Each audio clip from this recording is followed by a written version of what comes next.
Hello students, welcome to HIBA Max 9th Standard Max Chapter 4 Practical Geometry. In the video example 4.12. Construct a centroid of triangle PQR whose sides are PQ is equal to 8 cm, QR is equal to 6 cm, RP is equal to 7 cm. So நம்ம ஒரு triangle வந்து இப்போ construct பண்ண போறோம். அதோட centroid கண்டுபிடிக்க போறோம். சரியா? first இதோட rough diagram வரையணுமா? rough diagram நம்ம கொடுத்திருக்க measurements வச்சிட்டு ஒரு triangle draw பண்ணிட்டாலே போதும். ஒரு triangle வரைஞ்சிரலாம்.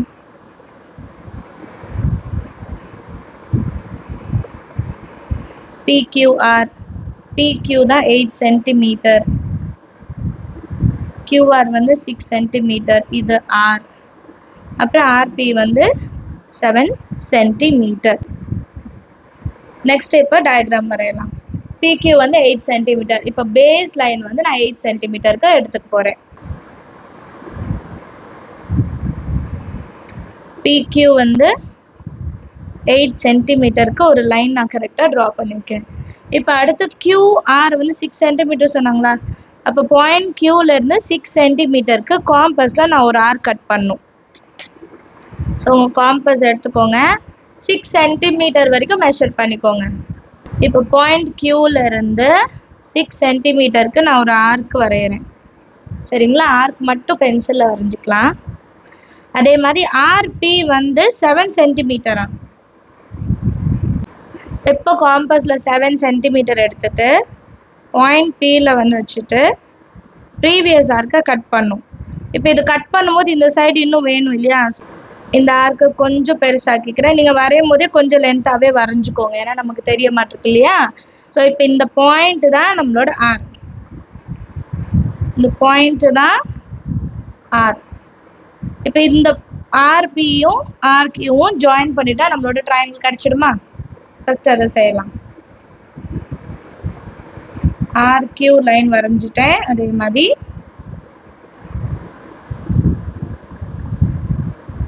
RP லைனும் draw பண்ணிட்டோம். இது 6 cm, இது 7 cm. நெக்ஸ்ட் என்ன பண்ணனும்னா perpendicular bisector. perpendicular bisector னா என்ன? இப்போ இந்த லைனை ரெண்டா பிரிக்கணும். இதுல ஏதாவது ரெண்டு சைடுக்கு நம்ம செஞ்சா போதும். perpendicular bisector ஏதாவது ரெண்டு சைடு. நான் வந்து PQ and RQ எடுத்துக்கிறேன். புக்ல அப்படிதான் எடுத்துருக்காங்க. சோ இதை எப்படி perpendicular bisector பண்ணனும்னா உங்க காம்பஸ் எடுத்துக்கோங்க. பாயிண்ட் Q ல பிளேஸ் பண்ணிடுங்க. பாதிக்கு மேல இருக்கணும். இப்போ 8 னா 4. அதுக்கு கொஞ்சம் ஜாஸ்தியா நீங்க வந்து மெஷர்மென்ட் எடுத்துக்கலாம். இதுக்கு இவ்ளோ தான் எடுக்கணும்னு இல்ல. இப்போ உங்களுக்கு அண்டர்ஸ்டாண்ட் பண்ணனும்னா 8 க்கு வந்து 6. ஏனா 4 பாதிக்கும் மேல எடுத்துட்டு நம்ம கட் பண்ணலாம். நான் வந்து இன்னும் கொஞ்சம் எக்ஸ்டெண்ட் பண்றேன். சோ பாதிக்கு கொஞ்சம் மேல 5 எடுத்துர்க்கேன்னு வைங்க. அப்பதான் கொஞ்சம் ஆர்க் கீழ வரும். இங்க ஒரு ஆர்க் கட் பண்ணலாம். அதே மாதிரி கீழேயும் ஒரு ஆர்க். மெஷர்மென்ட் மாத்தவே கூடாது. பாயிண்ட் P ல காம்பஸ் வச்சிட்டு ஆல்ரெடி நம்ம இப்ப வரைஞ்ச ஆர்க்க கட் பண்றோம். சரிங்களா? கீழேயும் அதே மாதிரி கட் பண்ணலாம். இப்போ இங்க ஒரு பாயிண்ட் இங்க ஒரு பாயிண்ட் கிடைக்குதா? இந்த ரெண்டத்தையும் நான் இப்ப ஜாயின் பண்ண போறேன்.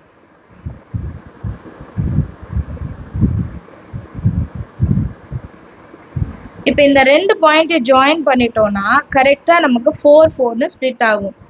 நீங்க வந்து உங்க ஸ்கேல் வச்சு பாத்தீங்கன்னா கரெக்ட்டா இதுல 4 இந்த பக்கம் 4 னு உங்களுக்கு ஸ்ப்ளிட் ஆகும். அத perpendicular bisector.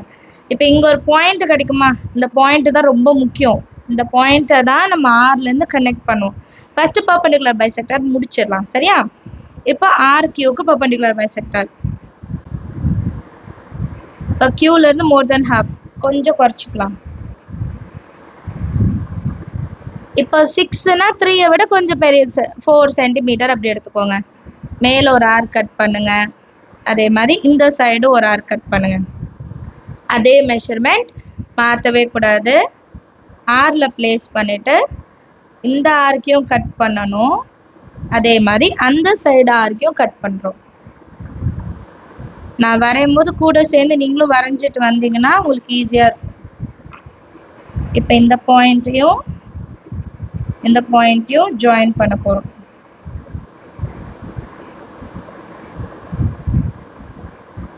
இந்த ரெண்டு பாயிண்ட்டையும் ஜாயின் பண்ணிட்டோம். இப்போ எனக்கு ஆர்கியூவில் ஒரு பாயிண்ட் கிடைக்கிது, பிக்யூலையும் ஒரு பாயிண்ட் கிடைச்சிது, ஆர்கியூலையும் ஒரு பாயிண்ட் கிடைச்சிது. இப்போ ரெண்டு மிட் பாயிண்ட்டும் கிடைச்சிருச்சா? இங்கே எம்ன்னு எடுத்துக்கலாம், இதை என்னன்னு எடுத்துக்கலாம். அடுத்த லைனில் என்ன பண்ணுறோன்னா draw the medians PN. So point Pலேருந்து Nக்கு ஒரு லைன் வரைய போகிறோம். சரிங்களா? பாயிண்ட் Pலேருந்து இந்த மிட் பாயிண்ட் கண்டுபிடிச்சோம் பாருங்க, அதுக்கு தான் வரையணும். பாயிண்ட் Pலேருந்து N வரைக்கும் ஒரு லைன். அதே மாதிரி ஆர்லேருந்து எம் ஞாபகம் வச்சுக்கோங்க, ஆர்லேருந்து எம் மிட் பாயிண்ட்டை ஜாயின் பண்ணிட்டோம். இப்போ இந்த ரெண்டு லைனும் ஜாயின் ஆகிற பாயிண்ட் இருக்குது பார்த்தீங்களா, அதுதான் சென்ட்ராய்டு ஜி. இந்த லைனும் ஆர்எம் லைனும் பர்பெண்டிகுலர் பைசெக்டர் எடுத்துடக்கூடாது, கன்ஃபியூஸ் ஆகும். சரிங்களா? பிஎன்னும் ஆர்எம்மும் கனெக்ட் ஆகிற பாயிண்ட். இப்போ இந்த பாயிண்ட் கூட நீங்கள் கியூவை ஜாயின் பண்ணிங்கன்னா ஆப்போசிட்டில் கரெக்டாக மிட் பாயிண்டில் போய் டச் ஆகும். கியூவை கனெக்ட் பண்ணிட்டேனா? இப்போ இது 7 எனக்கு 3.5 வரணும். கரெக்டாக இருக்குது பாருங்கள், 3.5. கிளியரா? இங்கே 3.5, இங்கே 3.5. அண்டர்ஸ்டாண்ட் ஆகுதா? செம்ம, ரொம்ப ஈஸி தான், நீங்களும் ட்ரை பண்ணி பாருங்கள். கன்ஸ்ட்ரக்ஷன் வந்து நம்ம புக்லேயே பார்க்கலாம். சரியா? கன்ஸ்ட்ரக்ஷன் பாருங்கள். ஃபஸ்ட்டு ஸ்டெப் வந்து இதுலேருந்து இது வரைக்கும் draw triangle PQR using the given measurement PQ 8, QR 6 and RP 7 cm. இது step 2 எடுத்துக்கோங்க. Construct the perpendicular bisector of any two sides PQ, QR to find the midpoints. Midpoints என்னன்னு எடுத்துக்கிட்டோம்? M and N of PQ and QR respectively. அடுத்து இது third step எடுத்துக்கலாம். Draw the median PN and RM and let them meet at G. இதுதான் centroid. அடுத்து step 4. The point G is the centroid of the given triangle PQR. Understand ஆகுதா? செம்ம, ரொம்ப ஈஸியான steps தான், ட்ரை பண்ணி பாருங்க. ஏதாவது டவுட் இருந்தால் மறக்காமல் கமெண்ட் செஷனில் கேளுங்க. 9th ஸ்டாண்டர்டுக்கும் ஆன்லைன் கிளாஸ் இப்போ எடுத்துகிட்டு இருக்கேன், ஆன்லைன் டியூஷன் மாதிரி. ஸோ அதில் ஜாயின் பண்ணணுன்னு விருப்பம் இருக்கிறவங்க வாட்ஸ்அப் நம்பர் கொடுக்குறேன், அதுக்கு ஒரு மெசேஜ் பண்ணுங்கள். சரிங்களா? ஸோ இந்த ப்ராக்டிக்கல் ஜியாமெட்ரி சம்ஸ் எல்லாருக்கும் அண்டர்ஸ்டாண்ட் ஆயிருக்கும்னு நினைக்கிறேன். அடுத்த கொஸ்டின் பாருங்க, எக்ஸாம்பிள் 4.13.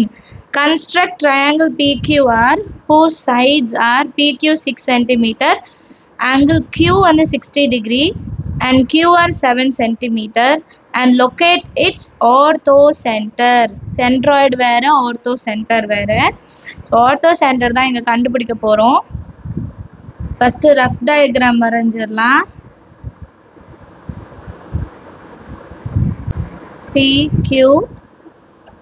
PQ 6 cm, QR வந்து 7 cm, ஆங்கிள் Q வந்து 60 டிகிரின்னு கொடுத்துருக்காங்க. சரியா? இப்போ ஆர்த்தோ சென்டர் கண்டுபிடிக்கணும். அது எப்படி வரைஞ்சிருக்காங்கன்னா புக்கில் நம்ம ஆப்போசிட் சைடில் ட்ரா பண்ணிட்டு இது 90 டிகிரி கட் ஆகணும். சென்ட்ராய்டுக்கு வந்து எப்படி மிட் பாயிண்ட் ஞாபகம் வச்சுக்கணுமோ, ஆர்த்தோ சென்டர் அப்படின்னா 90 டிகிரி ஞாபகம் வச்சுக்கணும். தேர்ட் லைன் வரையும் போது கரெக்டாக அந்த ரெண்டு லைனு டச் ஆகிற பாயிண்ட்டை க்ராஸ் பண்ணி போகணும். நான் கொஞ்சம் மேலே ஏற்றி வரைஞ்சிட்டேன், நீங்கள் வந்து கரெக்டாக அது வரைஞ்சிடுங்க. சாரி. சரிங்களா? இப்போ first base PQ line 6 draw பண்ணிடுறேன்.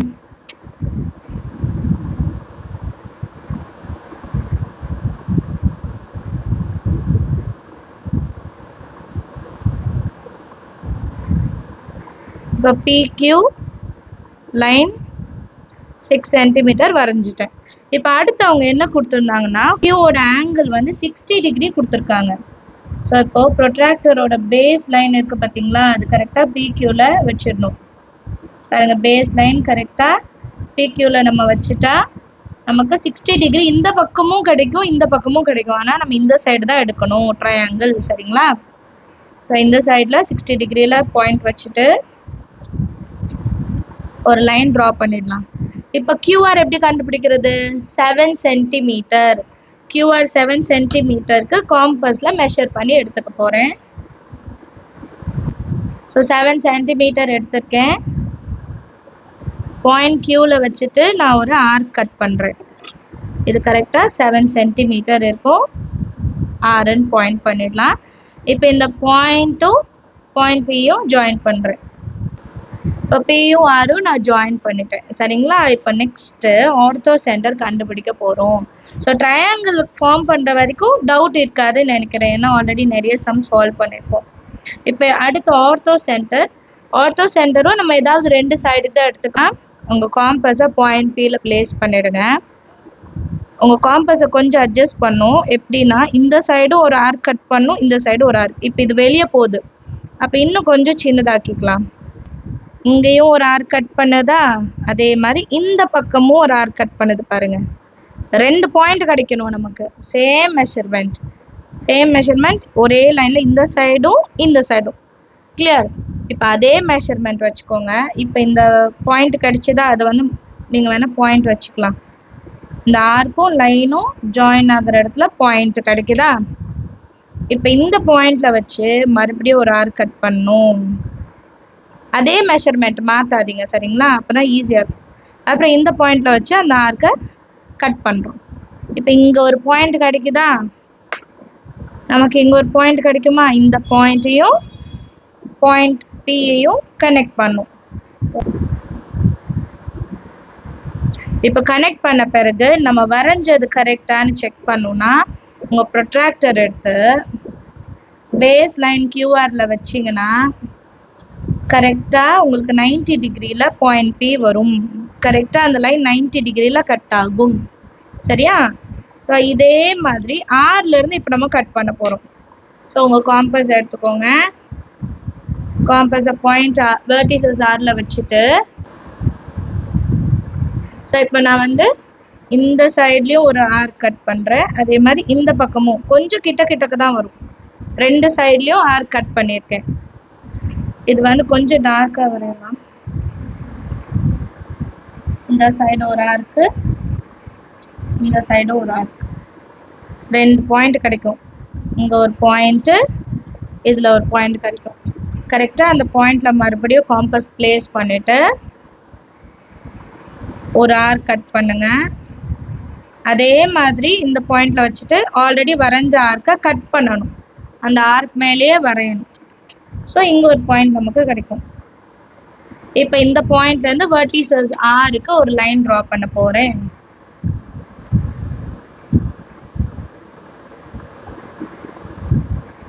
வெர்டிசஸ் ஆர்லேருந்து இந்த பாயிண்ட்டை கனெக்ட் பண்ணுறேன் சரியா.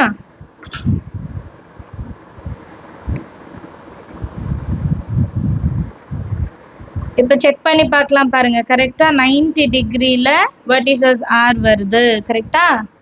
ஸோ கரெக்டாக வரைஞ்சிருக்கோன்னு அர்த்தம். இதுவும் 90 டிகிரி, இந்த லைனும் 90 டிகிரி. இப்போ இங்கே ஒரு பாயிண்ட் கிடைச்சது இல்லையா, அதுதான் நம்ம ஆர்த்தோ சென்டர் ஹெச் சரியா. இப்போ டயக்ராமில் 3 சைடும் வரைஞ்சிருந்தாங்க. இந்த சைடு உங்கள் கிளாஸ் புக்கில் வரைஞ்சா வரைங்க, இல்லைன்னா வரைய வேண்டாம். 2 சைடு கண்டுபிடிச்சாலே போதும். பட் கிளாஸ் புக்கில் 3 சைடு வரைஞ்சிருக்காங்கன்னா, இங்கே 3ஆவது சைடு வரைஞ்சிருக்கேன், அதனால தான் நான் பென்சிலில் ட்ரா பண்ணுறேன். ஒருவேளை நம்ம ஸ்கூலில் வரையலான்னா வேண்டாம், இல்லை ஸ்கூலில் வரைஞ்சிருக்காங்கன்னா இந்த 3rd சைடும் நீங்கள் கண்டிப்பாக வரைஞ்சிருக்கணும் சரிங்களா. இப்போ மெஷர்மெண்ட்ஸ் எழுதிருங்க. இது 7 சென்டிமீட்டர், இது 60 டிகிரி, பேலன்ஸ் இருக்கிறது எல்லாம் எழுதிட்டோம். அண்டர்ஸ்டாண்ட் ஆச்சா. கன்ஸ்ட்ரக்ஷன் பார்க்கலாமா. கன்ஸ்ட்ரக்ஷன் பார்ட் பாருங்க, புக்லேயே இருக்கு. First step, draw the triangle PQR with the given measurements. அடுத்தது step 2 பாருங்க. Construct altitudes from any 2 vertices R and P to their opposite sides PQ and QR respectively. இது step 3. The point of intersection of altitude H is the orthocenter of the given triangle PQR. Understand ஆச்சா. செம்ம ஈஸியாக இருக்கா, நீங்களும் try பண்ணி பாருங்க. கரெக்டாக வரைஞ்சிங்களா இல்லையான்னு கமெண்ட் செக்ஷனில் எழுதுங்க. நம்ம சேனல் இது வரைக்கும் சப்ஸ்கிரைப் பண்ணலாம், மறக்காம சப்ஸ்கிரைப் பண்ண கூட பெல் ஐகான் செலக்ட் பண்ணிடுங்க. உங்கள் ஃப்ரெண்ட்ஸ் சர்க்கிளையும் ஷேர் பண்ணுங்க. தேங்க்யூ ஸோ மச் ஃபார் வாட்சிங்.